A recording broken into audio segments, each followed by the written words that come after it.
Ladies and gentlemen, family and friends, scholars and dignitaries, welcome to another episode. Welcome to my world. Hello, friends. So, as it's been said before, even the best laid plans of mice and men often go astray. And as I've said so many times before, even the best risk mitigation plans have failed.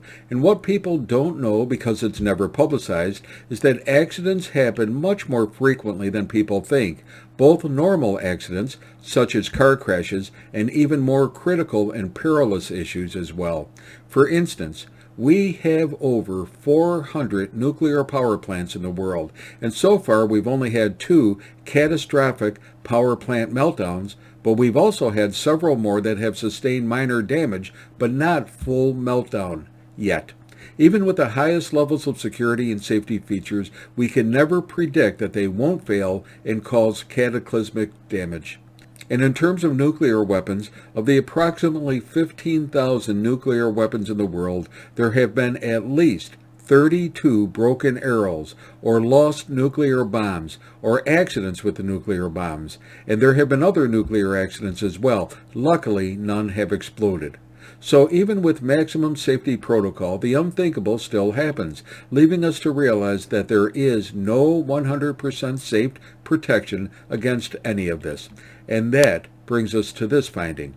We have now seen what some describe as a man-made pandemic, where a virus escaped from a lab and swept across the world, killing millions and basically shutting down society across the world for the last 2 years.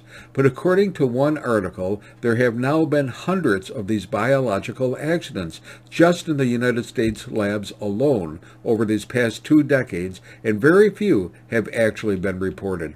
One news media firm reportedly intercepted some 5,500 pages of documents from the National Institutes of Health, uncovering a litany of mishaps with U.S.-made bioweapons, including several instances involving, quote, deadly or debilitating viruses. Now, some of the incidents were purportedly harmless, but others caused some real concern with both the public and the scientists involved with the research when they became sick. And yes, some of the viruses they were tampering with, perhaps under the rubric of, quote, gain of function, are the type that could potentially result in pandemics. In one case, a graduate research assistant in Missouri was treating a mouse that was infected with the chikungunya virus when the needle she was holding slipped and stabbed her through both gloves and skin.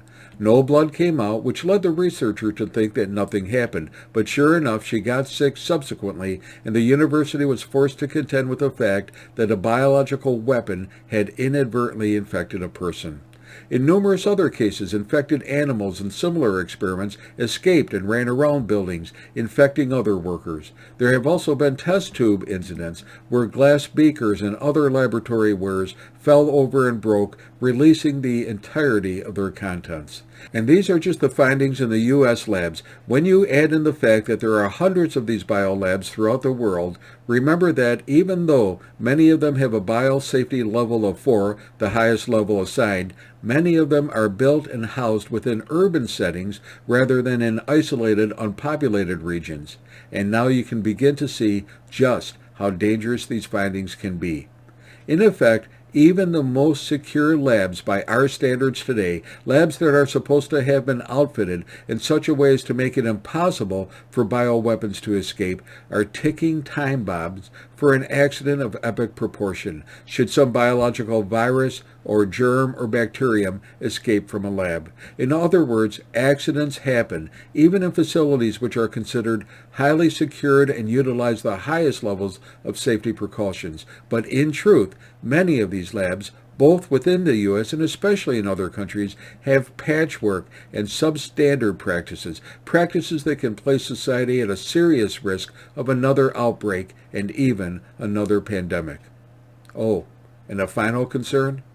Well, often biolabs undertake a range of experiments as they like, without full oversight regarding the practice of dealing with dangerous pathogens that can harm people, animals, or the environment. And someday, that freedom, in conjunction with that lack of oversight, can prove to be another pandemic, even a worse pandemic to humankind. Remember, Dr. Frankenstein said, What can go wrong? Well, he found out all too quickly. Hey, be safe, be well, and may God bless us all.